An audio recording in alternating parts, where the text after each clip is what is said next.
Hello mga ka-great, magandang araw po sa inyo lahat. Ang nakikita niyo po ay drop seeds, di ba? Ito na po ay sustainable po ito kasi una-una, sobrang sustainable na ito kasi hindi na nga tayo gumamit ng binhi. Nilaglag lang during time ng pag-harvest. At ito na po yung itsura niya ngayon. Tapos wala na pong abono synthetic, wala na pong abono organic dahil po sa na-rejuvenate na po natin yung lupa.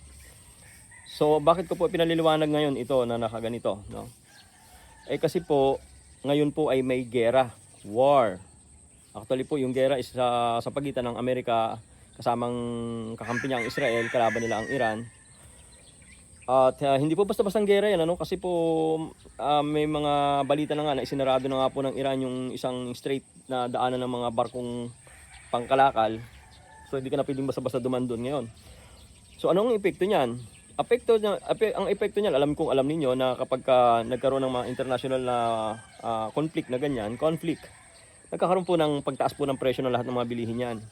So ito po, pagkakataon ko na po ito para ipaliwanag sa inyo na bakit ako nagtsatsaga-tsaga ng ganito, yung pagbibideo natin ang tungkol po sa pagre-rejuvenate ng lupa. Kung mapapansin mo, rejuvenated po yung lupa niyan, yan o. Ayan.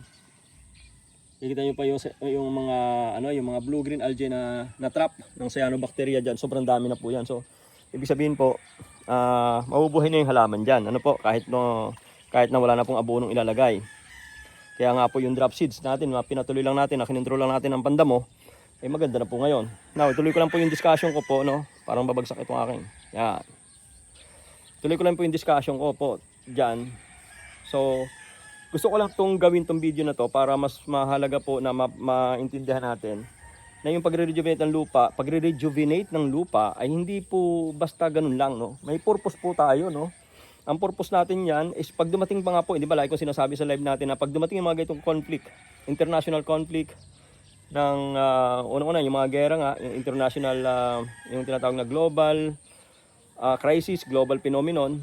Pag sa global crisis, yung ganito, gera.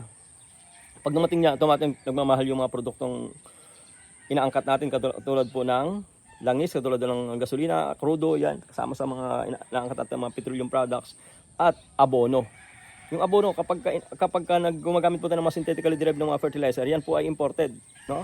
Nagagaling po sa iba-ibang bansa yan. Now, naapektuhan yan ng global crisis. So, automatic nag-jump up, tumataas talaga yan. May mga pagkakataon na pwedeng hindi na natin kaya yung presyo, di ba? Tataas talaga yung presyo. Now, ito pong Noel Agri TV, ako po, nag-come up na ako sa ganong sitwasyon na sabi ko, paano pag dumating yung ganon? Dahil naranasan na rin naman natin ng 2020, sobrang taas po ng abono. Halos maabot po ng 3,600, which is very impractical sa isang farmer na bumili ng abono para magtanim dahil malulugi ka lang. Now, ito po ay para ma-internalize ninyo, dapat pala alagaan talaga natin ang lupa, hindi tayo nagsunog ng dayami, pinapaganda natin yung lupa natin para pwede pa nating taniman, no?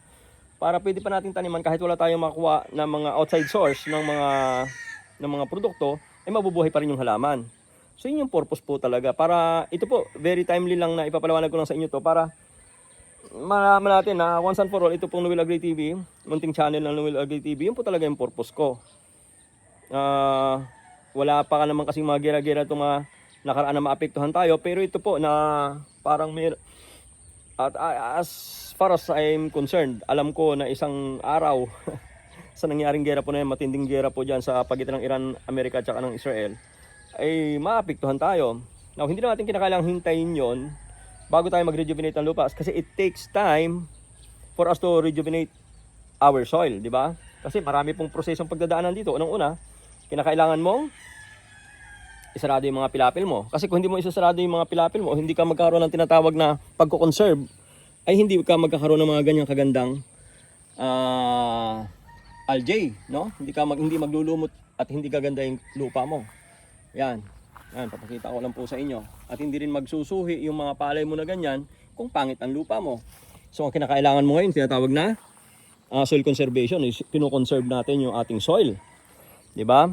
Tapos, meron tayong tinatawag na soil rehabilitation. Nire-rehab natin from the harsh ingredient na nailalagay natin dyan, na i-drive out natin yung mga beneficial microbes. So, kasama po yun. Now, yung rejuvenation is dinadagdagan natin yung mga tinatawag na mga beneficial microbes.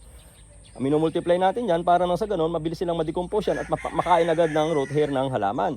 So, yun yung mga ginagawa natin. So, now, napaka-timely na ipinapaliwanag ko nga po sa inyo to kasi nangyayari nga yung gera ngayon, which is para sa mga hindi po nakakaalam, matindi po yung gera ngayon. Hindi po basta-basta yan. Kaya alam natin, alam ninyo na apektado tayo one way or another. Maapektuhan po tayo kasi po yung mga ginagamit natin halos kalimitan sa ating mga sakahan, yung mga ginagamit po natin yan, outside source po yan, ini-import natin yan. Yan nga yung nagpapalala ng ating inflation, di ba? Yan nga yung nagpapalala ng ating trade deficit kasi malakas tayo mag-import ng mga ginagamit natin sa ating mga palayan, and yet hindi naman tayo nakakapag-export ng ating mga produkto. Lugi-lugi tayo sa trading, di ba? Kaya malaki ang trade deficit natin. So, ito is timely po na pinaliliwanag ko na sa inyo na ang objective po ng pagbibideo ko na to ngayon is for you to internalize para nang sa ganun maisapuso natin talaga na hindi pala biro, no? Kung na-rejuvenate pala natin yung lupa, nalagaan pala natin yung ating lupa, ay makapagsaka pa rin tayo. Kahit po magkaroon po ng mga ganyang mga crisis, di ba? Makapagsaka pa rin tayo. Kagaya po ito, nasundan nyo naman from day 1 na nalaglag lang po yung butil ng palay, pero dahil rejuvenated yung lupa, gumaganda o parang damo na dire-diretso siyang maalagwa na ganyan. Na dati po, madadalang lang po yan kasi kung ano saan-saan lang napatak ng seeds eh. Pero ibang-iba kapag rejuvenated ang lupa mo kasi isipin mo, pwede ka pa rin umani, di ba? Aani pa rin ako dito. Let's say for example, napakalawak halimbawa nito, aani pa rin ako rito, makakakain pa rin ako. Yun yung advantage po ng pagre-rejuvenate ng lupa. Now, sana ma-internalize po ng lahat po yan. Kaya ito, ang purpose po ng pag-video ko ngayon is para ma-internalize natin. Meaning to say, kailangan maisapuso po talaga natin yung ginagawa natin. Hindi po hausyaw-hausyaw yung ginagawa natin kasi may results po yan. Mayroon tayong theoretical na explanation, pero at the same time, sinusundan po natin ang mismong trial, no? Tina-trial po natin. Kaya makikita nyo po yung result po agad. Ayan. So mag-rejuvenate tayo ng lupa, no? Para pag ganyan ang klase ang lupa natin, mapatakan man ng binhi ng palay yan, sisibol po yan, bubunga po yan. Ayan, oh, ang ganda ng butil ng palay ng Jasmine 479. Ayan, tingnan nyo po kung gaano kalalaki ang suhi niyan. Ayan. Ayan. Alright. So mula rito sa ating demo trial site, Barangay Mangas. Malaking kubo. Barangay Mangas, Padre Garcia, Batangas. Sana po ma-internalize natin yung sinasabi natin. Yan po ay may result na. At sa nangyayaring gera-gera ngayon, kung na-rejuvenate natin yung lupa natin, kakain pa rin po tayo kahit wala pong dumating sa atin na outside source. Yun po yung ating i-impart sa inyo for today. Kaya laging tatandaan din sa ating munting channel, Lurgan TV Farmers ang bida.